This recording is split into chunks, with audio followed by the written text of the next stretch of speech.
नमस्कार, मैं हूं आपके साथ सोनिया चौहान। अपना उत्तर प्रदेश में आप सभी का स्वागत है। रुक करते हैं खबरों की ओर। मुख्यमंत्री योगी आदित्यनाथ ने रामनगर, मुरादाबाद, हापुड़, रायबरेली, बरेली और लखनऊ के सुनियोजित विकास के लिए महायोजना पर विचार किया। और वहीं सीएम योगी ने कहा कि स्टेट कैपिटल रीजन की तर्ज पर वाराणसी को केंद्र में रखते हुए सीमावर्ती जनपदों को जोड़कर एक रीजनल डेवलपमेंट प्लान तैयार करें और लखनऊ जनपद की सीमा तक एलडीए का विस्तार हो। और ये भी कहा कि नदी समेत जलाशयों के कैचमेंट एरिया के संरक्षण के लिए सुनियोजित प्रयास हो और ग्रीन लैंड के व्यवस्थित इंतजाम हो।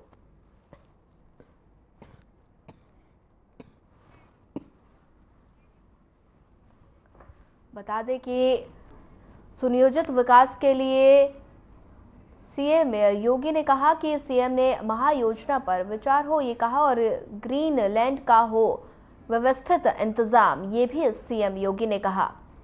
सुनियोजित विकास के लिए महायोजना, सीएम योगी आदित्यनाथ ने महायोजना पर किया विचार।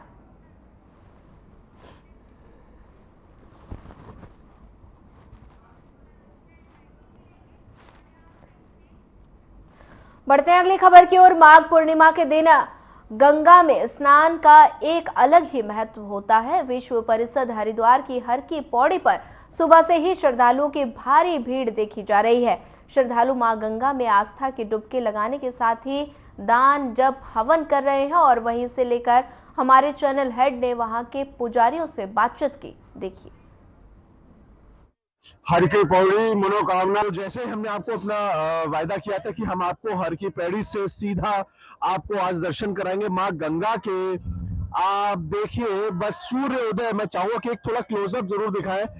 सूर्योदय होने वाला है बस कुछ ही पलों में, और आप हर की पौड़ी से आप देख सकते हैं ये दृश्य। साधना चैनल के सभी दर्शकों को खास तौर से ये हमारा विशेष आपको ये दर्शन है, आप देख सकते हैं। आप इस पूरे इस आज हर की पौड़ी पे जिस प्रकार के जो यहाँ पे भीड़ है, पूर्णिमा के खास अवसर पे, जो आज का पूर्णिमा मास है और शुभ दिन है आज, लोगों का तांता यहाँ लगातार हर रोज रहता है, लेकिन आज का दिन विशेष है, इसलिए लोगों का ये तांता लगा हुआ है। आप देखिए, बस मात्र कुछ ही क्षणों में आप सूर्योदय देखेंगे, सूर्य देवता को आप उगते हुए देखेंगे। मैं अपने वीडियो जर्नलिस्ट से बोलूंगा कि फोकस जरूर रखें कि जैसे सूर्योदय होता है उसके दर्शन जरूर हमारे साधना चैनल के सभी दर्शकों को कराएं। और हमारे साथ शास्त्री जी हैं। शास्त्री जी, आज के महत्व के बारे में थोड़ा बताइए, क्या महत्व है आज के दिन का? आज जो माघ महीना का पूर्णिमा है और हर की पौड़ी स्नान का बहुत बड़ा महत्व है। और आज हर की पौड़ी में स्नान, दान, पुण्य करने से बहुत बड़ी जो है मनोकामना पूर्ण होती है और गंगा माई की कृपा सदा बनी रहती है। आप लोग जो है गंगा माँ की दर्शन करें। बोलिए गंगा माई की जय। हमारे साथ कुछ यहाँ श्रद्धालु भी, मैं चाहूंगा थोड़ा नजदीक से आकर के और करें, क्लोजअप से करें। कहाँ से आप आए हैं, क्या शुभ नाम है आपका? मेरा नाम दिलीप कुमार है, मैं हरियाणा यमुनानगर से आया हूँ। आज के विशेष दिन पे आप क्या मानते हैं? हर साल आते हैं और आज के लिए आप आए हैं, क्या उद्देश्य आपका? बहुत बहुत महत्वपूर्ण त्योहार आज का दिन है। आज के दिन स्नान करने से युगों के पाप पड़ जाते हैं। तो आपने माँ गंगा के स्नान किए? स्नान किया, अभी स्नान करके बाहर निकले हैं। मैडम, आप भी इनके साथ में, क्या शुभ नाम है आपका? रजनी रानी। मैडम, आप यहाँ हर साल आती है या पहली बार आ रही है? नहीं, हर साल तो कैसा, क्या महसूस होता है? क्या आपको यहाँ पे अंतर लगा, चेंज क्या लगा आपको यहाँ पे आके स्नान करके? बहुत अच्छा लगता है, बहुत अच्छा लगता है। जन्मदिनों का भाव करते हैं यहाँ पे। हमारे गुरुजी भी साथ आए हुए हैं, हमारे साथ वो स्नान करने गए हुए हैं, अभी आएंगे तो उनसे भी वार्ता करेंगे आप। तो आप देखिए कि यहाँ पे तमाम लोग हैं जो श्रद्धालु हैं, जो अनेक संख्या से पूरे देश भर से लोग आए हैं। और ये बताता है हमारे देश की कार्यकर्ता, हमारे धर्म, सनातन धर्म के बारे में खास तौर से जो लोग अपनी बात करते हैं, लेकिन सनातन धर्म अपने आप को लोगों को सिखाता है धर्म के प्रति किस प्रकार से आप उससे जुड़ सकते हैं। और जब आप धर्म से जुड़ते हैं तो कहीं ना कहीं आप ये महसूस करते हैं कि उसका आपको उद्धार होता है। जैसे पंडित शास्त्री जी ने बताया था हमें। शास्त्री जी, धर्म के प्रति जो लोगों की आस्था जब बढ़ती है, जब आप धर्म कर्म करते हैं, तो इसका फल क्या मिलता है और इसके से क्या आगे होता है? इसका फल बहुत बड़ा फल है। अज्ञान को ज्ञान मिलता है, पापी को जो है पुण्य मिलता है, और जो कुसंग है उनको, जो कुसंग करते हैं उनको सत्संग मिलता है। इस तरह की जो है काफी हमारे धर्म में जो है आप लोग अगर इसमें व्याख्या करेंगे तो बहुत बड़ी गंगा माई की कृपा और पूर्णिमा की कृपा, जो भी माघी पूर्णिमा है या जो भी हमारी आस्थाएं हैं वो सब बहुत मतलब वहां तक पहुंचे तो आपको पता चलेगा कि हाँ प्रभु क्या है और कैसे जो है प्रभु को पाया जा सकता है। तो कहीं ना कहीं धर्म से अगर आप जुड़ते हैं तो आपको अपने आप से वो फल मिलते हैं, वो ऊर्जा मिलती है। जो कष्ट हमारे जीवन के होते हैं वो हमारे धर्म में जो सिखाया गया है, जो बताया गया है, आप बस उस धर्म का पालन करेंगे तो आपको उसका लाभ ही मिलेगा। हर की पेढ़ी से मैं अपने वीडियो जर्नलिस्ट साथी सुशील सूद के साथ ब्रिजमोहन सिंह रघुवंशी, साधना टेलीविजन के लिए। हरिद्वार नोएडा क्षेत्रों की एक मिनट आपका हेलो हाँ ओम विष्णु विष्णु विष्णु ओम अदस्य श्री श्वेतवारा कल्पे बनते श्वेतवारा करने अमुक नाम आपका नाम ब्रिजमोहन सिंह रघुवंशी हर की पौड़ी मनोकामना सिद्धते गंगा जी अज्ञान सर्व मनोकामना पुण्यार्थ। बोलिए गंगा माई की जय। गंगा माई की जय। गंगा माई की जय।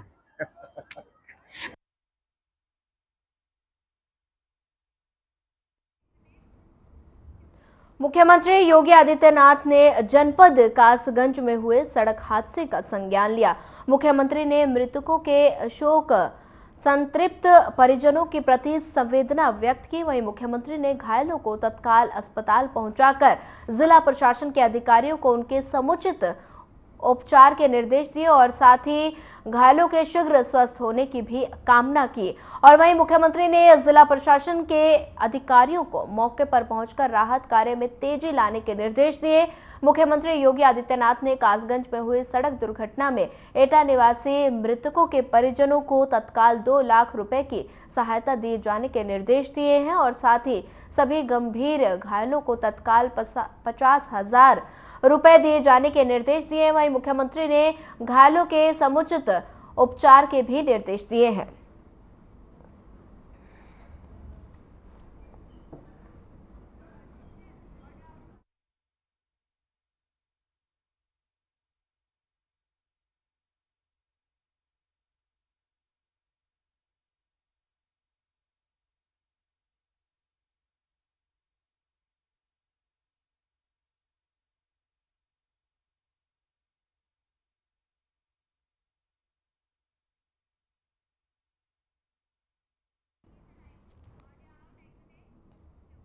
प्रधानमंत्री नरेंद्र मोदी ने आज सहकारी क्षेत्र में दुनिया की सबसे बड़ी अनाज भंडारण की पायलट परियोजना का उद्घाटन किया और इसे 11 राज्यों की 11 प्राथमिक कृषि ऋण समितियों में संचालित किया जा रहा है। वहीं पीएम मोदी ने इस दौरान सहकारी क्षेत्र की अन्य कई योजनाओं का भी उद्घाटन एवं शिलान्यास किया।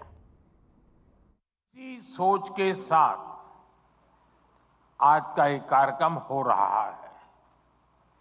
आज हमने अपने किसानों के लिए दुनिया की सबसे बड़ी स्टोरेज स्कीम या भंडारण स्कीम शुरू की है। इसके तहत देश के कोने कोने में हजारों वेयर हाउसेस बनाए जाएंगे, हजारों गोदाम बनाए जाएंगे। आज 18,000 पैक्स के कंप्यूटराइजेशन का बड़ा काम भी पूरा हुआ है। ये सभी काम देश में कृषि इंफ्रास्ट्रक्चर को नया विस्तार देंगे, कृषि को आधुनिक टेक्नोलॉजी से जोड़ेंगे। मैं आप सभी को इन महत्वपूर्ण और दूरगामी परिणाम लाने वाले कार्यक्रमों के लिए बहुत बहुत बधाई देता हूं, अनेक अनेक शुभकामनाएं देता हूं। साथियों, सहकारिता भारत के लिए बहुत प्राचीन व्यवस्था है। हमारे शास्त्रों में भी कहा गया है, अल्पानाम अपि वस्तूनाम, अल्पानाम अपि वस्तूनाम संहति ही कार्य साधिका। अर्थात छोटी छोटी वस्तुएं, थोड़े थोड़े संसाधन भी सब साथ जोड़ दिए जाते हैं तो उनसे बड़े कार्य सिद्ध हो जाते हैं। प्राचीन ग्राम अर्थव्यवस्था में सहकार की यही स्वतः स्फूर्त व्यवस्था काम करती रही है। सहकार ही हमारे आत्मनिर्भर समाज का आधार हुआ करती थी। सहकारिता केवल व्यवस्था नहीं है, सहकारिता एक भावना है, सहकारिता एक स्पिरिट है। सहकारिता की ये स्पिरिट कई बार व्यवस्थाओं और संसाधनों की सीमाओं से परे आश्चर्यजनक परिणाम देते हैं। सहकार जीवन यापन से जुड़ी एक सामान्य व्यवस्था को बड़ी औद्योगिक क्षमता में बदल सकता है। ये देश की अर्थव्यवस्था के, खासकर ग्रामीण और कृषि से जुड़ी अर्थव्यवस्था के कायाकल्प का एक प्रामाणिक तरीका है। एक अलग मंत्रालय के जरिए हम देश के इस सामर्थ्य को और कृषि क्षेत्र की बिखरी हुई इस ताकत को ही एकत्र करने का भी ये भगीरथ प्रयास है। किसान उत्पाद संघ एफपीओ का एक बहुत ही महत्वपूर्ण उदाहरण हमारे सामने है। एफपीओ के माध्यम से आज गांव के छोटे किसान भी उद्यमी बन रहे हैं, अपने उत्पादों को विदेशों तक निर्यात कर रहे हैं। हमने देश में 10,000 एफपीओ बनाने का लक्ष्य रखा था।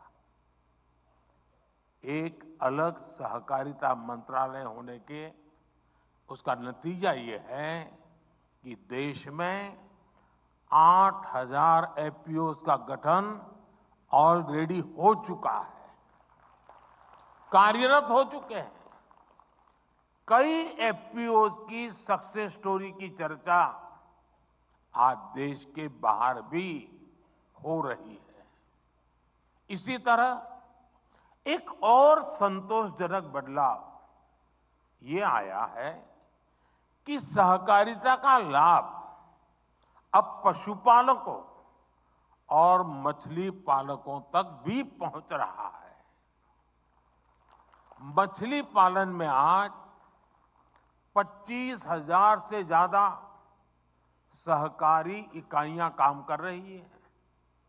आने वाले 5 वर्षों में सरकार का लक्ष्य 2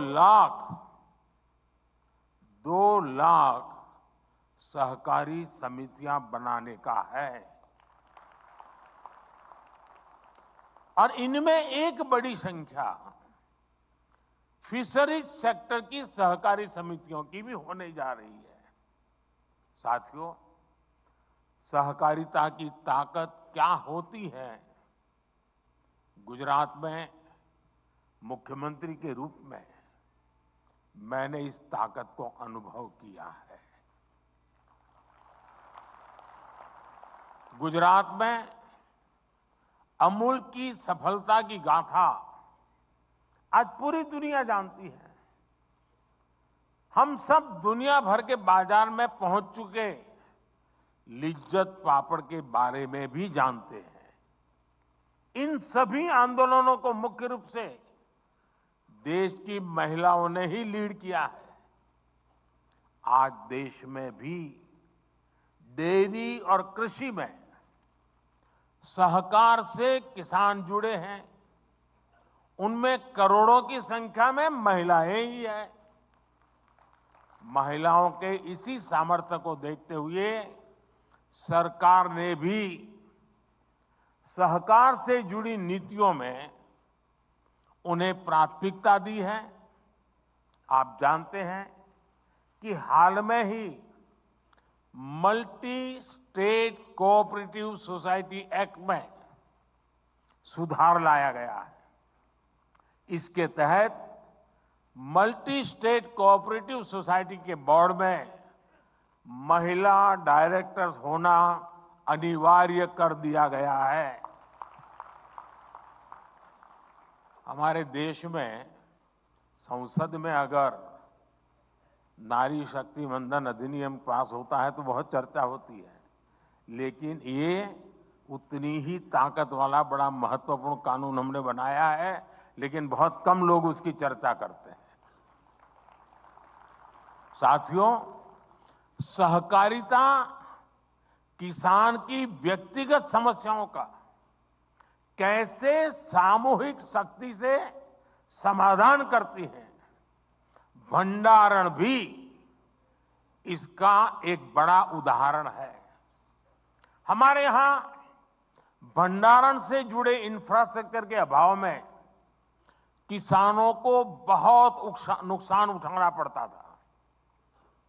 पिछली सरकारों ने कभी इस जरूरत पर उतना ध्यान ही नहीं दिया, लेकिन आज सहकारी समितियों के जरिए इस समस्या का हल किया जा रहा है। दुनिया की, ये अपने आप में बहुत बड़ी बात है, दुनिया की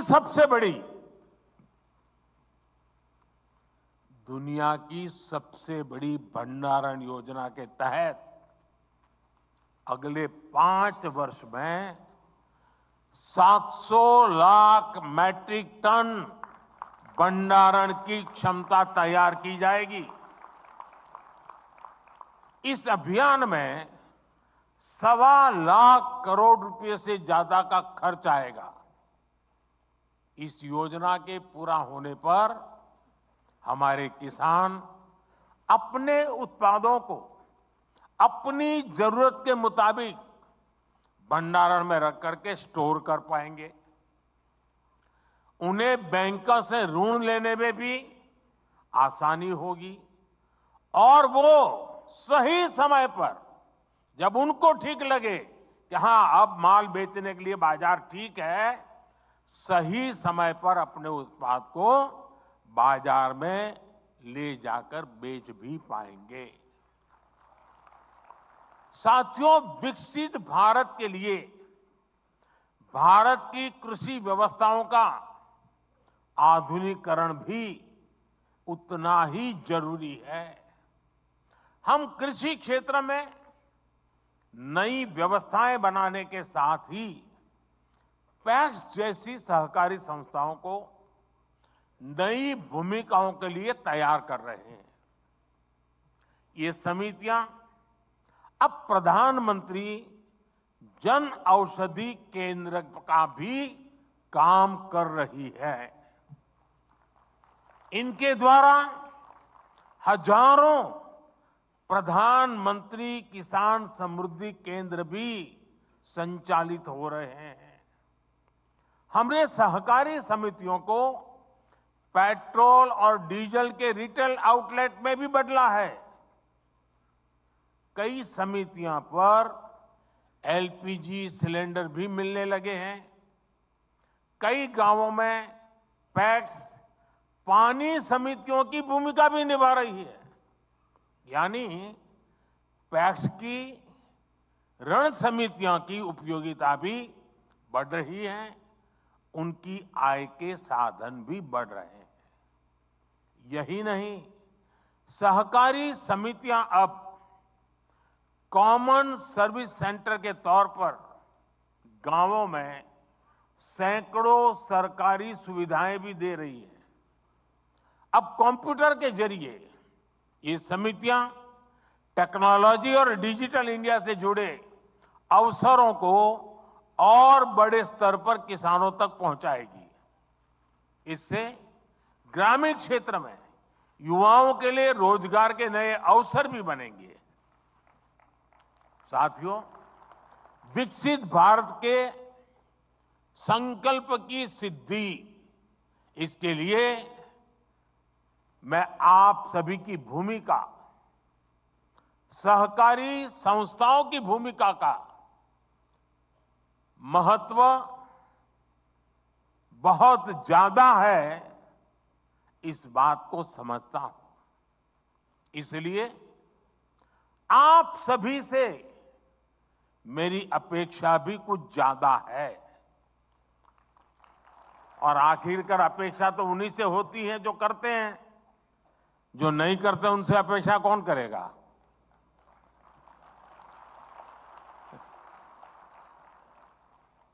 आत्मनिर्भर भारत के निर्माण में आप जितना ज्यादा और जितना ज्यादा सक्रिय योगदान बढ़ाएंगे, हम अपने लक्ष्यों को जल्दी प्राप्त कर पाएंगे। आत्मनिर्भर भारत बनाए बिना विकसित भारत बनाना संभव नहीं है। आपके सामर्थ्य, आपकी संगठन क्षमता को देखते हुए मेरे मन में बहुत सारे सुझाव आते रहते हैं। सारे तो अभी एक साथ नहीं बताऊंगा आपको।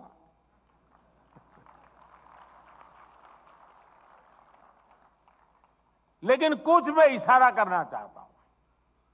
जैसे मेरा सुझाव है कि हमारी कोऑपरेटिव एक लिस्ट बनाए कि कौन कौन सी चीजें ऐसी हैं जो आज हम बाहर से लाते हैं, विदेशों से लाते हैं, अब हम इंपोर्ट नहीं करेंगे। सहकारी क्षेत्र इसमें क्या कर सकता है? उनके लिए देश में ही एक सपोर्ट सिस्टम हमें बनाना है। ये जिम्मेदारी सहकारी संस्थाएं बहुत आसानी से ले सकती है।